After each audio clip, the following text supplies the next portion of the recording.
आप सभी को यहाँ पे जो सेकंड पार्ट जो आप सबका है वो है कि आप वेब डिज़ाइन के क्लाइंट्स कैसे करके पाएँ या वेब डिज़ाइन क्लाइंट्स को डील कैसे करें। सभी को ये ध्यान रखना है कि जब भी आप किसी वेब डिज़ाइनिंग कंपनी में रहते हैं तो उसमें ध्यान रखना दो ऐसे लोग होते हैं जिनको क्लाइंट से बात करनी होती है। सबसे पहले तो डिजिटल मार्केटर जो रहेगा तो वो तो क्लाइंट से बात करेगा, उनसे डील करेगा, डील को फाइनलाइज करेगा। लेकिन फाइनलाइज होने से पहले आप में से जो टीम लीडर बनेगा उसको भी ध्यान रखना बात करनी है। और टीम लीडर जब बात करता है तो उसकी नीड्स को समझता है और नीड्स को समझने के बाद वो डिसाइड करता है कि मैं बना पाऊँगा कि नहीं। तो ये टीम लीडर का पहला काम है कि भाई आप ऐसा कोई प्रोजेक्ट ना उठाए जो आप बना ही नहीं पाएंगे या आपके पास वैसे प्रोग्रामर सही नहीं है, आपके पास नॉलेज नहीं है। तो पहले टीम लीडर चेक करता है बात करके, अगर वो बना पाएगा तो उसकी कॉस्टिंग करता है, नहीं बना पाएगा तो मना भी करता है। ये आपको ध्यान में रखना है, ठीक है। क्लाइंट्स की अगर हम बात करें तो आपको ध्यान रखना है कि आजकल क्लाइंट्स को फाइंड करने के 12 टिप्स मैं आपको यहाँ पे दे रहा हूँ। सबसे पहले आपको ध्यान रखना है कि क्लाइंट्स पे तक पहुँचने के लिए आपको अपने एग्जिस्टिंग नेटवर्क से ही बात करनी पड़ती है। जो फ्रेंड्स आपके हैं, जो आपके कलीग्स हैं, चाहे पास्ट हो या प्रेजेंट कलीग्स हो, चाहे आप और लोकल एनवायरनमेंट की बात करें, जैसे पिछले हफ्ते मैडम ने भी कहा था कि आप जहाँ लोकेलिटी में रहते हैं वहाँ पे कोई शॉप्स है उनसे बात आपको करनी होती है, स्कूल कॉलेज से बात करनी होती है और अपना प्रोजेक्ट आपको बना के दिखाना पड़ता है। जो प्रोजेक्ट का एक डेमो आपके पास है, आपने उस चीज़ को दिखाया। इस तरीके से क्या होता है कि आपके कस्टमर्स आपको मिलते हैं, ठीक है। तो 3 तरीके हैं, पास्ट और प्रेजेंट कलीग्स से बात करना, फ्रेंड से बात करना। लोकल एनवायरनमेंट में आप देखिएगा कौन से बार्स है, कौन से जो एलिमेंट्स हैं जिनसे आप ले सकते हैं। दूसरा है सोशल मीडिया में ध्यान रखना, एक्टिव होना बहुत कंपलसरी होता है। सभी को ये ध्यान रखना है कि कोई भी अगर आप बिजनेस चलाते हैं या प्रोफेशन चलाते हैं या जॉब करते हैं, सोशल मीडिया एक्टिविटी बहुत इंपॉर्टेंट आजकल है।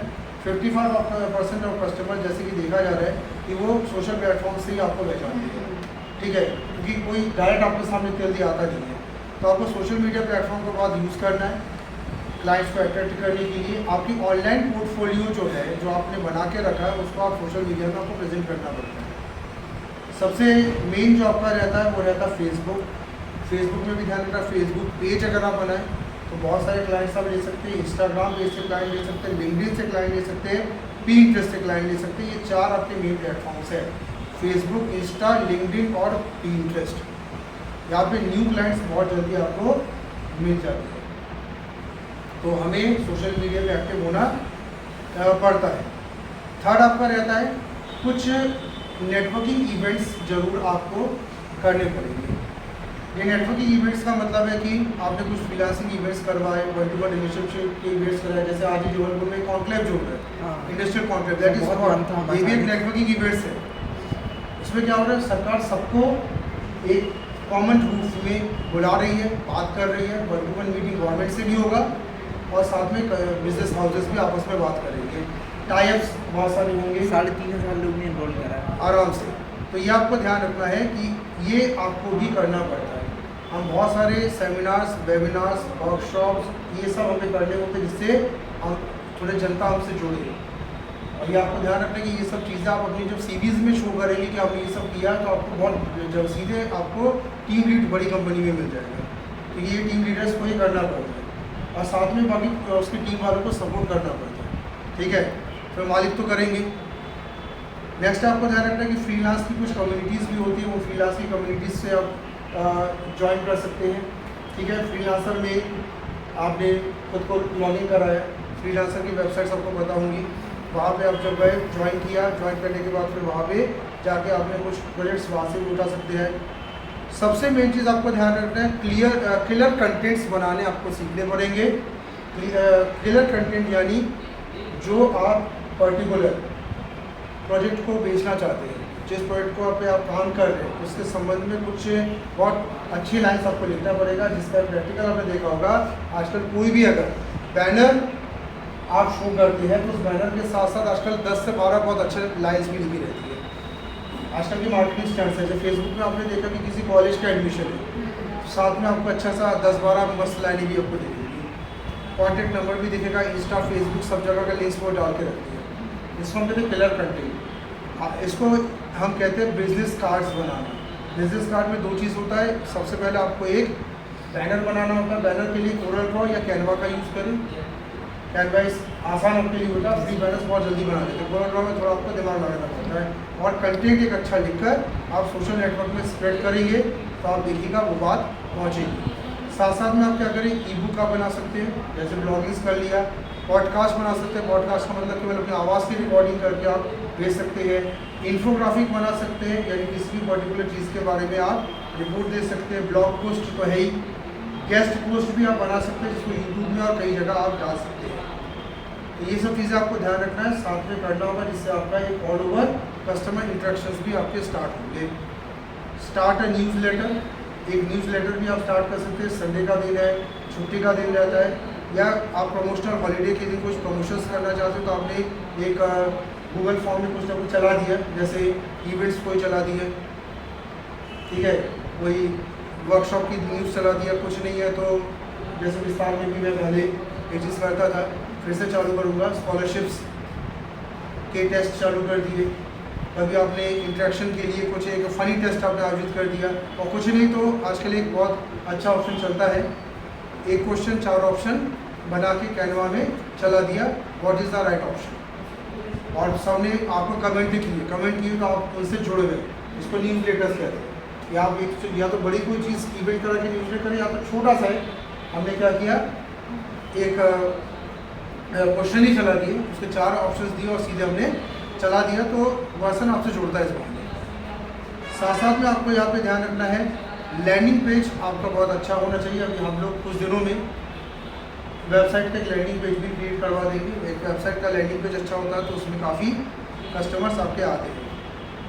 देन यहाँ पे आपका रहता है वेब डिज़ाइन, कम्युनिटी को पकड़ना। चूज़ अ वेब डिज़ाइन नीच का मतलब है आप एक कम्युनिटी को पकड़ कर उसमें पहले काम करें। तो ये कम्युनिटी पकड़ लिया, उसी पे स्पेशलाइज्ड अगर आप हो गए तो आपको वहाँ से बहुत सारे काम मिलते हैं। आजकल का डिज़ाइनर डेवलपर का ये काम होता है। जैसे आपने मान लीजिए कि आपको कॉलेजेस की वेबसाइट्स बनाने का काफ़ी अनुभव है, आपको एक अच्छे कॉलेज की वेबसाइट बहुत सारे बना लिए, तो आपको आने वाले समय में इसी के बेस पर बहुत अच्छी कंपनी MNCs मिल जाती है कि आप कॉलेज डोमेन में बहुत अच्छे हैं। कोई डॉक्टर्स डोमेन में अच्छा रहता है, कोई CA डोमेन में अच्छा रहता है, कोई लॉयर डोमेन में अच्छा रहता है। कोई एक डोमेन पकड़ के उस पर्टिकुलर डोमेन की वेबसाइट्स को अच्छे से आप अगर अपने बना लिया तो आप समझ लीजिए वहाँ उस डोमेन के पूरा बिजनेस आता है। पहले क्या होता था कि भाई आप सारे डोमेन बनाते थे, आजकल क्या होता है भाई एक डोमेन पे इंसान काम करता है। कई लोग इसलिए वेबसाइट डिज़ाइनर के कोर्स करने के बाद कई लोग सिर्फ क्या करते हैं, ट्रांसपोर्ट की ही वेबसाइट्स बनाते रहते हैं, या ट्रांसपोर्ट की वेबसाइट्स में अपनी मास्टरी कर लेते। कई लोग फ्रीलांसर की वेबसाइट मास्टरी कर लेते, कई लोग अपने व्हाट्सएप टाइप की, फेसबुक टाइप की वेबसाइट बना लेते, सोशल मीडिया वेबसाइट बना के मास्टरी कर लेते। मतलब एक लाइन पकड़ के उसी को आप बहुत अच्छा कर लेते हैं, ठीक है। तो ये आपको होता है वेब डिज़ाइन नीच, इसको हम कहते हैं। फिर फाइंड वेब डिज़ाइन क्लाइंट्स और फ्रीलांसर। फ्रीलांसर का जो बात पहले हो चुकी है, फ्रीलांसर से बात कर सकते हैं। और एक आपको यहाँ पे ध्यान रखना है, हमेशा आपको ये ध्यान रखना है कि जो भी क्लाइंट्स आपसे मिलेंगे, इन क्लाइंट्स का काम करने के बाद इनका फीडबैक फॉर्म आपको ज़रूर लेना है। उनको रेफरल का रिक्वेस्ट ज़रूर करना है कि आप दूसरे को रेफ़र करें। और साथ साथ में हमें मार्केट में उनके द्वारा जो बात कही गई है उसको वेबसाइट में शो करना, जैसा अभी आपने शो भी किया था। तो क्लाइंट की फ़ोटो और उनके फीडबैक्स लेकर सीधे वेबसाइट में आपको लगाना ज़रूरी होता है, ठीक है। 11th पॉइंट आपको यहाँ पे ध्यान रखना है कि आपको अपने स्मार्ट ऑडियंस को टारगेट करना है। ये सबसे इम्पोर्टेंट चीज़ है। ऑडियंस बहुत है, ध्यान रखिएगा। स्मार्ट ऑडियंस को जो आपको काम दे, जहाँ से आप काम करें। तो ध्यान रखिएगा, ईमेल सेंडिंग एक बहुत अच्छा ऑप्शन होता है। आपको इसे ध्यान रखना, आपकी टीम में से जहाँ जिस भी डोमेन की आपने एक अच्छा वेबसाइट बना ली है, उस पर्टिकुलर डोमेन की वेबसाइट बनने के बाद आप ईमेल करेंगे उस डोमेन से संबंधित लोगों को, और वहाँ से आपको क्या करना है, कॉन्ट्रैक्ट से लेने पड़ते हैं, जिसे स्मार्ट ऑडियंस टारगेट हम कहते हैं। तो आपको यहाँ पे ध्यान रखना है कि ये कुछ काम आपके इस टाइम में होंगे, जो अभी आपका 1 अगस्त से स्टार्ट होगा। टारगेट फाइंड करना, वेबसाइट्स को एनालाइज और इम्प्रूव करना, क्योंकि आपको ध्यान रखना है कि कुछ ऐसे भी क्लाइंट्स मिलेंगे जो कहेंगे थोड़ा वेबसाइट में इम्प्रूवमेंट्स हमें करवाने हैं। तो आपने उस वेबसाइट को इम्प्रूव कर दिया। रीच आउट आपका अच्छा होना चाहिए। और ये आपको ध्यान रखना है कि वेबसाइट से, जैसा भी आप कह ही रहे थे कि वेबसाइट का एक रेट लिस्ट होता है, वेबसाइट में क्या करके देंगे उसकी एक लिस्ट होता है। तो ये चीज़ आपको ध्यान रखना, सामने वाले को पीडीएफ के फॉर्म में सेंड करना है। पहली बात तो वेबसाइट पे भी हम लगाते हैं, पीडीएफ के फॉर्म में हमें क्या करना है, उसको सेंड करना होता है। तो ऐसे बहुत सारे ये फॉर्म्स होते हैं, जो फॉर्म से मैं आपको सबको यहाँ पे सेंड करूँगा, तो ये सब काम आपको करने होंगे। ठीक है, ये तो